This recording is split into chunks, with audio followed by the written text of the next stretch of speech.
Hi, this is Micornus Phokane, the leader and the founder of Church Governance Solutions. Today, I just want to touch on categories of pastors' wives. I want to speak about pastors' wives and just categorize them into three groups and just outline what it means and what type of pastor's wife one is. And of course, also on how then do we treat them as the church or as a local church, because that's very, very important. But I want to give a disclaimer that pastors' wives are, as it is, the pastors' wives. They are not married to the congregation. They are not married to the church. So therefore, I want us to understand that they are the pastor's wife.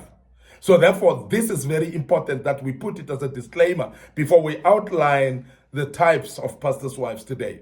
This is very important that we understand as a church that pastors' wives then cannot be tossed around by the congregation just because they are pastors' wives and we think that they belong to us. We must understand that they are the pastors' wives because God has given them to be helpers to their husbands who are the visionaries. And this is very important. And that's a very primary purpose why they are married to the pastor.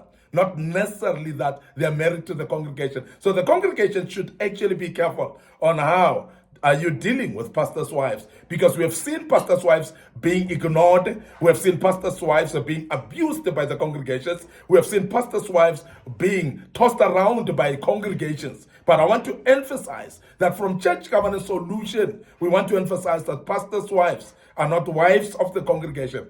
They are not wives of the church. So therefore, please, let it be known that they are pastors' wives, and it must be left that way. Now, the categories then of pastors' wives that I want to deal with, I want to mention the first one is what we call pastor's wife without clear ministry calling. Those pastors' wives without clear ministry calling. Now, in this regard, you'll find that this is a pastor's wife who have been married by the pastor because the pastor loves the wife, and the pastor marries the wife to become his helper. So meaning that primarily this pastor's wife is not called to become the pastor. It's not called like the calling of the pastor. The calling then of this pastor's wife, in this case, is actually the pastor himself. So in other words, this pastor's wife is being actually married to take care of the husband, to make sure that she supports the husband in everything that they do, and they support the husband for actually the family life as well. And they become pastors' wives in real sense because they are not called. And I want to emphasize that in this case, don't pressurize the pastor's wife to start preaching, to start ministering, to start prophesying, to start doing things that they're not called for. Because if you see the pastor preaching, don't undermine the pastor's wife and think that she must be preaching as well. Don't expect the pastor's wife to be like the pastor. Because remember that a pastor's wife doesn't necessarily need to become a pastor. And why are we pressurizing pastors' wives? While we know that even a doctor's wife is not a doctor. And we know that when a lawyer, or the husband is a lawyer, the wife is not automatically a lawyer. Why do we then pressurize pastors' wives and expect them to be pastors because their husbands are pastors? And that can be wrong. And we must emphasize that the pastor's wife should not be oppressed or being we must not have high expectations of like measuring them on the standard of the pastor. Now, this is a pastor's wife, no specific calling. They're not called to become pastors. They're not called to become evangelists. They're not called to become prophets or apostles and teachers and whatever. And I want to emphasize this. They are called particularly to serve the men, to serve, to look after their husbands, to take care of their husband, and to take care of their children in their home, to make their home a homely place. So very, very important that we don't pressurize this kind of a pastor's wife. Now, the second group of pastors' wives are those with subordinate ministry calling. Those with subordinate ministry calling. So there are those pastors' wives that are having ministry calling that is subordinate. For instance, this pastor's wife who will be a worshiper, for instance. A pastor's wife who would be having a ministry of worship.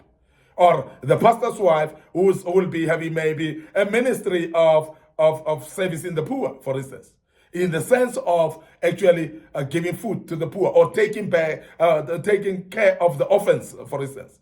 These are what we call supportive ministries.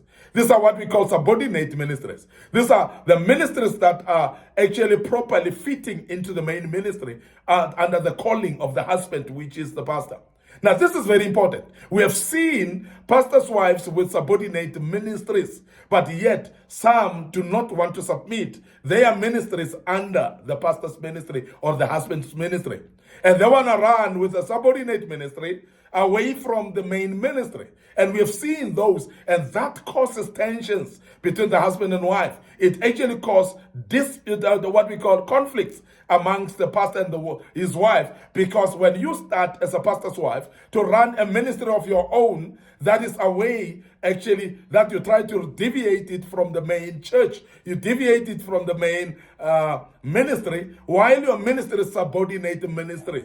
It's very problematic. We must also emphasize as church governance solutions that it must be to the awareness of the pastor's wife that my ministry is subordinate ministry that can submit purely under the ministry of my husband. It can actually purely and easily and seamlessly actually submit under the ministry of my husband, which is the church that the husband is leading. And this is very important. Sometimes it is actually in this case whereby the congregation then want to expect more from the pastor's wife. While they've got subordinate ministry, they want to actually make them to become people that are ministering like the pastor and doing everything like the pastor. Remember that if this pastor's wife is having subordinate ministry like a worship ministry, for instance, they must submit under the husband in the church, and they would actually submit their own subordinate ministry to be subordinate to the main ministry of the husband, which is the pastor. So this is very important as well, that we are aware that there are those pastors' wives that are having subordinate ministries. Now, the third and last pastor's wife category that we want to speak about today is those with fivefold ministry calling. Because remember that there are those that are with fivefold ministry calling. Is a wife. She might have not been a wife even before, whereby the ministry that she runs, she might be a pastor somewhere, because there's possibilities whereby a pastor marries another pastor who's running a church. And you find that the pastor, that is the woman who's running a church, actually, she might be running a church for a very long time. Maybe even the husband is running a church for lesser time and lesser years and so on. This is very important for us to address this one as well, because the wife might be called, might be having a calling of being a pastor, but might be having a calling of being an evangelist, might be having a calling as well, maybe of being an apostle, teacher, and a prophet, for instance. And that's very important for us to outline this and align it in a proper manner so that there are no conflicts between the husband and wife just purely because of the fivefold ministry. Now, if a wife then called to a fivefold ministry, and this is very important that we underline this, that if both the pastor and his wife, they are having ministries, it is going to be something very important for you to align your ministries, to make sure that you align this ministry for one to be subordinate to another. And in general here, as Church Governance Solutions, we recommend that the wife's ministry, if it is a new ministry, let it submit under the husband's ministry. And that is a good order, that it should be. And therefore, we are looking at, therefore, whereby you submit the other ministry. So in other words, the other one may be actually a branch of this one, whereby you're still doing according to the calling, while you're submitting under this particular one of the husband. So in other words, if there's a conference alignment, you must align to your conferences, whereby you cannot run conferences differently. So rather, set up one conference and make sure that if the theme is speaking to the husband's ministry, we are all attending, and both ministries are attending. And if you are going to run another conference that may be in line to the calling of the wife, And the theme, therefore, according to the ministry of the wife, might be different because of the calling. So in this regard, then, we organize the conference and all come together and run the conference. So therefore, there's no conflict, there's no competition.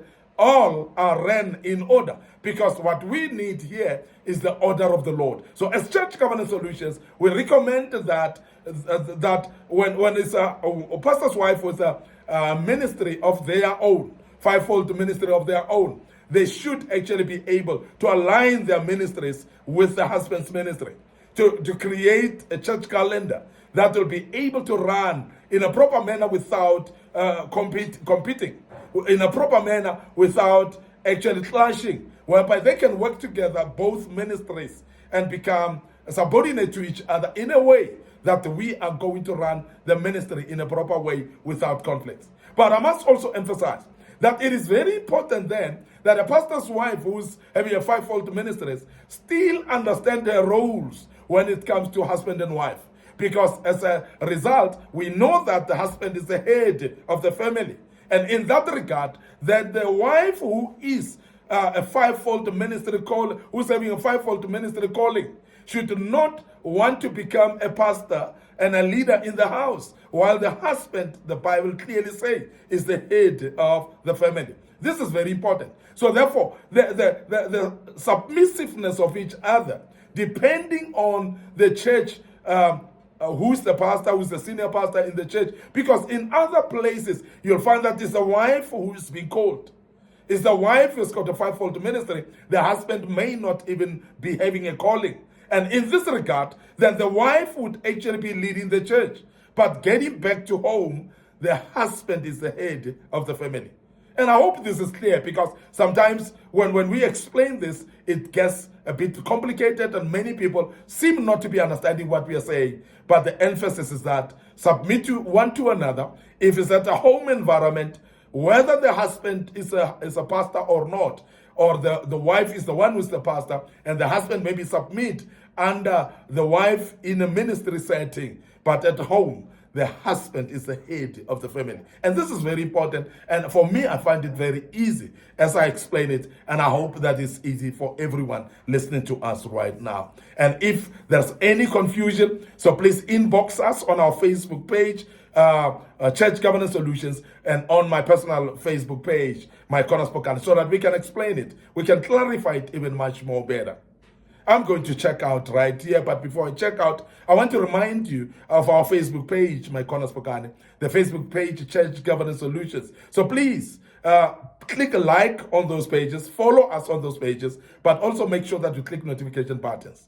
Don't forget our YouTube channel, Young Men Empowerment Forum, and the other platform of YouTube is Micornus Phokane. So please subscribe to those platforms. Make sure that you click notification buttons as well. Don't forget our TikTok account, which is trending big time. And I hope that you realize that we've posted quite a few videos before, and you can follow those as well. May the good Lord bless you, and allow me to check out right here and say cheers for now.